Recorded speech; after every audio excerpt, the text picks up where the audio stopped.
Hello friends, good evening. Welcome to my YouTube channel cool techie. मेरे YouTube channel cool टेकी में आप सभी का स्वागत है। लेक्चर नंबर 1 में हम लोगों ने जाना था कि ट्रांसमिशन ऑफ पावर के बारे में, कि transmission of power high voltage में क्यों किया जाता है। उसमें हम लोग जान चुके थे कि पावर लॉस जो होता है वो इन्वर्सली प्रोपोर्शनल टू 1/v² होता है। ठीक है, इसका मतलब ये था कि यहाँ से अगर हम जितना हाई वोल्टेज पे ट्रांसमिशन करेंगे, पावर लॉस मेरा उतना ही कम होगा। अब इसके हम लोग सेकंड पार्ट में आते हैं। अब यहाँ से बात आता है कि पावर लॉस जो होता है सिर्फ और सिर्फ वोल्टेज पर ही डिपेंड नहीं करता है, ये एरिया ऑफ क्रॉस सेक्शन पे डिपेंड करता है। तो अब हम लोग यहाँ से एरिया ऑफ क्रॉस सेक्शन के बारे में जानने की कोशिश करेंगे कि आखिर हाई वोल्टेज में पावर ट्रांसमिशन करने से जो कंडक्टर मटेरियल हम लोग ट्रांसमिशन लाइन में यूज़ करते हैं उसके वॉल्यूम में क्या फ़र्क पड़ता है, या फिर उसके क्रॉस सेक्शन एरिया में क्या फ़र्क पड़ता है। तो चलिए आगे बढ़ते हैं हम लोग और जानते हैं उसके बारे में। हम लोग रेजिस्टेंस के बारे में एक फार्मूला जानते हैं कि रेजिस्टेंस जो होता है वो होता है रॉ एल अपॉन ए, जहाँ पे ये वायर कंडक्टर का या फिर वायर का रेजिस्टेंस है, इसे बोलते हैं हम लोग कंडक्टर रेजिस्टेंस।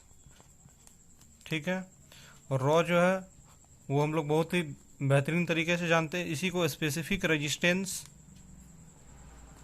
या फिर रेजिस्टिविटी भी कहा जाता है, और इसकी यूनिट होती है ओम मीटर। इसकी ये यूनिट है ओम मीटर। अब यहाँ से देखेंगे एल जो है वो मेरा लेंथ ऑफ द कंडक्टर होती है, तार की लंबाई। एल जो है वो तार की लंबाई है, और ए जो है वो एरिया ऑफ क्रॉस सेक्शन है।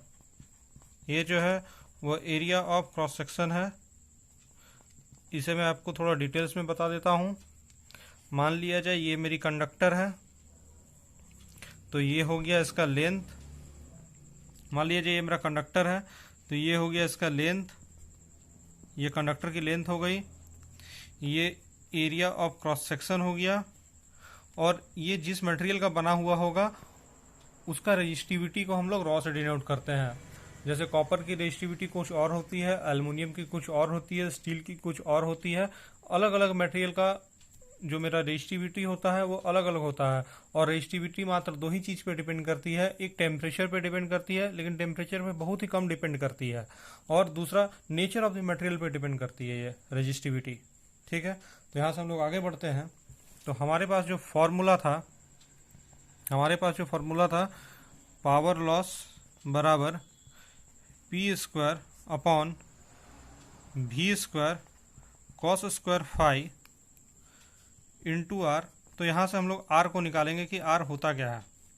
तो आर बराबर जब यहाँ से हम लोग निकालेंगे तो power loss into v² cos square phi upon मेरा आ जाएगा p²। ठीक है, देखिए इस फॉर्मूले से हम लोग चलते हैं। पावर लॉस बराबर p² upon v² cos square phi into R है। तो इसी आर को हमको निकालना है, ये जो आर है इसी आर को निकालना है। तो इस आर को जब हम लोग निकालते हैं तो ये मल्टीप्लाई में जाएगा और ये इसके साथ डिवीजन में आ जाएगा। तो ये हमको फॉर्मूला यहाँ से ये मिलता है। ठीक है, अब क्या करेंगे कि हम लोग अच्छी तरह से अभी यहाँ पे हम लोग देखे हैं, इस जगह पे हम लोगों ने नोट किया है कि रेजिस्टेंस बराबर होता है, रेजिस्टेंस बराबर रॉ एल बाई ए होता है। ठीक है, अगर हमको यहाँ से एरिया ऑफ क्रॉस सेक्शन निकालना है तो ए बराबर हो जाएगा रॉ एल बाई आर, और इसी को और हम लोग थोड़ा सा और आगे बढ़ाएंगे तो हम लोग जानेंगे कि ए बराबर होगा 1/r इंटू रॉ एल, ये भी लिख सकते हैं। तो ये जो आर की वैल्यू है, इस आर की वैल्यू को यहाँ पे पुट करेंगे। तो हम लोग आइए यहाँ आगे जानते हैं कि कैसे क्या करेंगे। तो यहाँ पे एरिया ऑफ क्रॉस सेक्शन मेरा हो जाएगा p² upon pl into v² cos square phi into rho L. अब देखिए ये जो एरिया ऑफ क्रॉस सेक्शन है ये ए जो है इन्वर्सली प्रोपोर्शनल यहाँ से निकलेगा v² का। ये जो ए है ये इन्वर्सली प्रोपोर्शनल v² का निकलेगा। बाकी सारी चीज़ें यहाँ पे कांस्टेंट है, ये सभी चीज़ें कांस्टेंट है। तो यहाँ से हम लोग कह सकते हैं कि एरिया जो है, क्रॉस सेक्शन एरिया जो होती है वो भी मेरा वोल्टेज पे डिपेंड करती है। तो यहाँ से कह सकते हैं हम लोग a is inversely proportional to v square. इसका कहने का सेंस यही है कि जितना हाई वोल्टेज पे हम लोग ट्रांसमिशन करेंगे, जितनी हाई वोल्टेज पर ट्रांसमिशन करेंगे, उतना ही हम लोग को एरिया ऑफ क्रॉस सेक्शन जो होगा कंडक्टर का घटेगा। जितना हाई वोल्टेज पे ट्रांसमिशन करेंगे, फिर से मैं इस चीज को रिपीट कर रहा हूं, जितना हाई वोल्टेज पे ट्रांसमिशन करेंगे उतना ही ये जो क्रॉस सेक्शन है कंडक्टर का उतना कम लगेगा।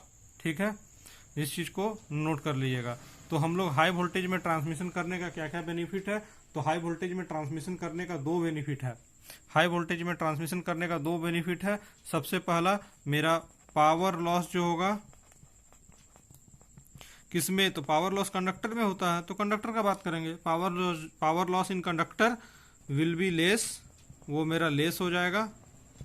दूसरा नंबर मेरा पॉइंट आता है कि area of cross section, area of cross section of conductor, area of cross section of conductor will also reduced, मतलब घट जाएगा।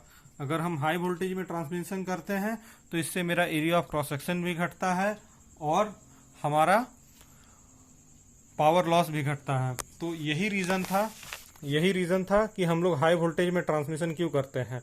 तो हाई वोल्टेज में ट्रांसमिशन करने का सबसे पहला बेनिफिट है कि अगर हम हाई वोल्टेज में ट्रांसमिशन करेंगे तो कंडक्टर में मेरा पावर लॉस कम होगा, और साथ ही साथ अगर हम हाई वोल्टेज में ट्रांसमिशन करते हैं तो एरिया ऑफ क्रॉस सेक्शन यानी कि कंडक्टर का जो साइज होगा, जो मेरा कंडक्टर का साइज है, ये जो कंडक्टर का साइज होगा ये मेरा कम लगेगा। ठीक है, तो ये था लेक्चर नंबर 2। अब नेक्स्ट लेक्चर में हम लोग जानेंगे जनरेशन के बारे में कि किस तरह से जनरेट करके आखिर पावर को ट्रांसमिट किया जाता है, सब स्टेशंस में कैसे लाया जाता है, और फिर हमारे घर में किस तरह से हम लोग को इलेक्ट्रिसिटी प्रोवाइड की जाती है। तो नेक्स्ट वीडियो में मिलते हैं फिर, तब तक के लिए नमस्कार।